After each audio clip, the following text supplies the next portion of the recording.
Perform24 family, what's going on? I hope you guys are crushing it. If we have not met yet, my name is Levi. I run a gym called Perform24 in Tampa, Florida, and then I make YouTube videos in my garage with my internet friends. Today, we're going to be talking about smartwatches and dumb watches, okay? We're going to be talking specifically about the Apple Watch and G-Shocks, and then also the new Apple Watch G-Shock combo, the Apple Watch Ultra, and if I'm going to be buying one or not. So let's dive into this video real quick. So right out of the gate, I am equally a G-Shock user and fanboy and an Apple Watch user and fanboy. I have both. I wear both very frequently, and I'm very familiar with both products. Let's actually start with the G-Shock because I was wearing G-Shock before I was wearing the Apple Watch, okay? So this is my first G-Shock. Let me see if I can get this thing to focus, maybe. Maybe. I don't know. It's kind of hard with the glare. That screen doesn't make it very easy. But this is a GA310, okay? So GA310.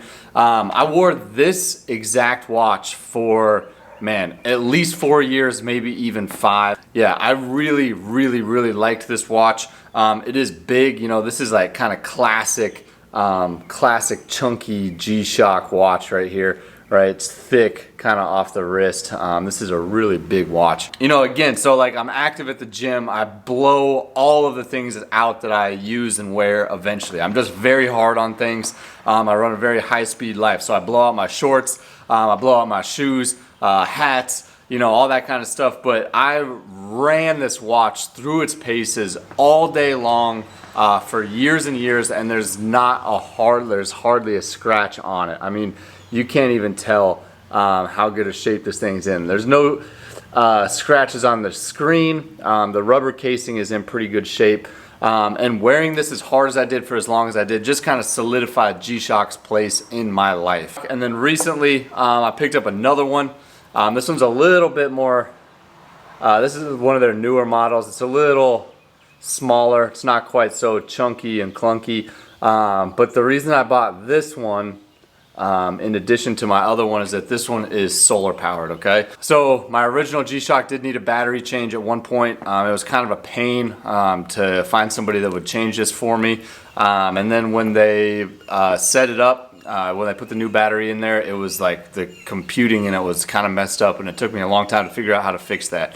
A lot of YouTube videos. So eventually I did fix it, but I was like, okay, look, if I'm gonna have a watch that the battery will last, I don't know, probably 7, 8, 9 years or something like that, then I might as well just invest 150 bucks into a watch that I don't have to worry about the battery change at all. Okay, so kind of similar styling, obviously black and all that stuff, but this one does have the solar powered, and it's not quite so in your face G-Shock. There's a big size difference between these two, right? So there you go, big size difference between these two.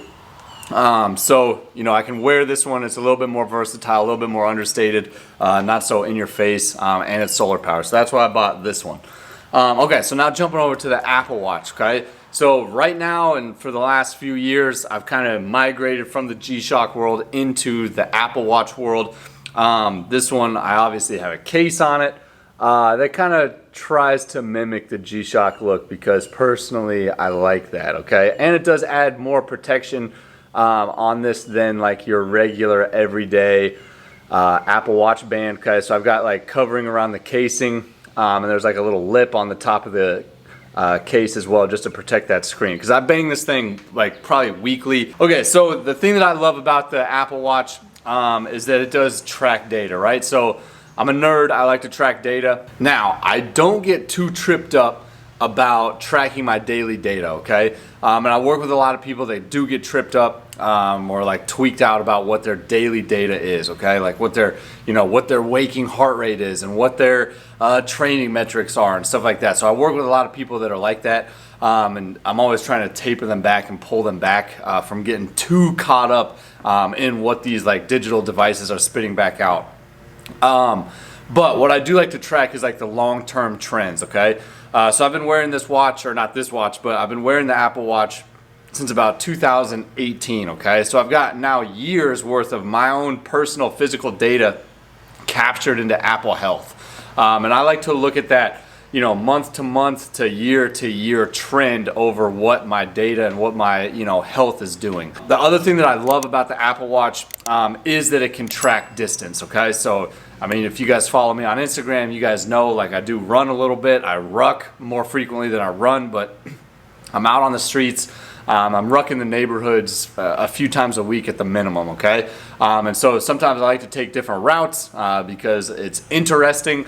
And if I take a different route that I haven't mapped out yet and I don't know how far I'm going, you know, obviously the Apple Watch tracks that for me. So I love the distance tracker, and I love like the GPS on the watch, and then I love the long-term tail of the data tracking. So obviously, like, a G-Shock doesn't track that kind of data, and it doesn't have the GPS built into it, right? There are apps. The newer G-Shock that I have, this GA2100, it does get linked to an app. You can turn the app on, you can connect the phone or the watch to the app, and the app will track your distance and yada yada yada.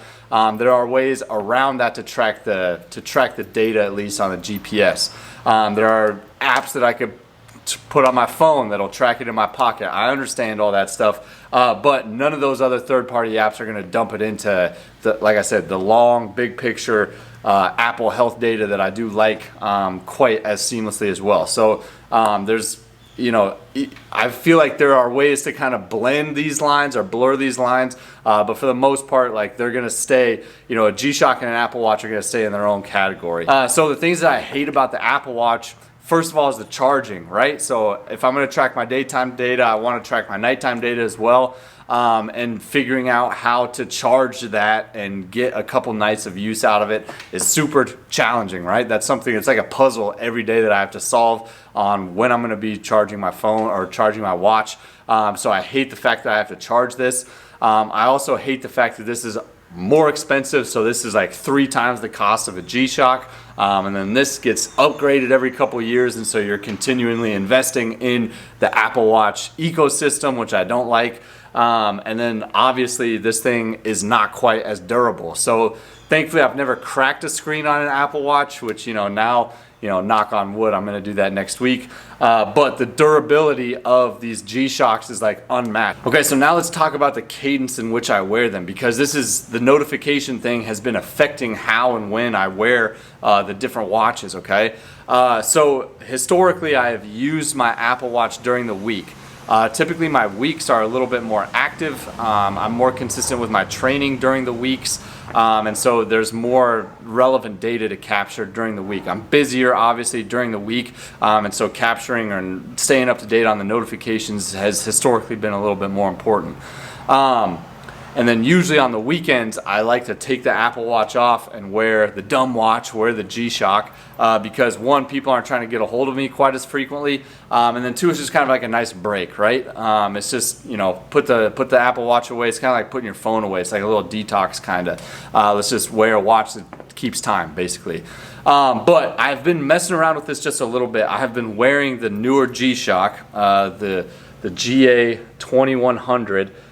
During the week, okay? And the notifications is part of the reason for that. I have noticed that when I'm wearing the G-Shock during the week, even though there's a lot more happening in my day and a lot more things to be on top of, I think that I'm a little bit more present, okay? I've also been using it from a training standpoint to kind of recalibrate my RPE, which, if you're not in the training world, that stands for like rate of perceived exertion. So like I said, I'm pretty good. Like when I'm training, like I'm definitely not checking like my heart rate or checking out how many calories I burn. Like I just don't care about that kind of stuff in the moment. But when I'm wearing the G-Shock, that stuff's not even available to me, okay? And so I have to be self-aware and self-regulate my own intent and my own effort. And I think that there's a lot of value in that. Just like kind of being present in the moment and just feeling your workout and thinking about your workout and going hard or dialing up or dialing down your intensity just based off of your own feeling.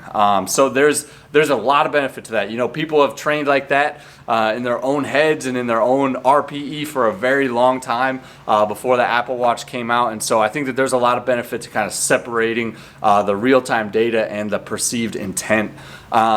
So anyways, I've been using my G-Shock during the week over the last couple months a little bit more than I have over the last couple years for sure, and I'm finding a lot of benefit out of that. Okay, so now I'm going to give you my thoughts on whether or not I think that Apple Watch Ultra is going to replace my G-Shock. So, you know, there were times in my life where I was a big Apple boy or Apple fanboy, and all the rumors and all the speculation, I was always up to date on all that stuff. I'm definitely not anymore. Obviously, my life is a little busier now, and I just don't keep track of things like that. So last week I was very interested when I saw the big announcement that the Apple Watch Ultra has been officially released, because I was like, oh, I love the G-Shock, I love the Apple Watch.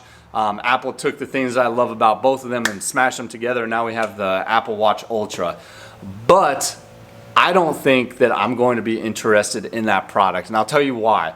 I think the big change is just that the Apple Watch Ultra is just way more durable, and it's got a little bit longer battery life, 2 or 3 times more than my regular Apple Watch Series 7 that I've been wearing now for almost a year. But even with the way that I use that, that's like, I can get like 2 full days and 2 full nights of use out of this one before I need to charge it. And so that's, you know, 4 or 5 days worth of battery on a single charge. And I don't take as many adventures as I used to, but I used to take some pretty big like backpacking adventures.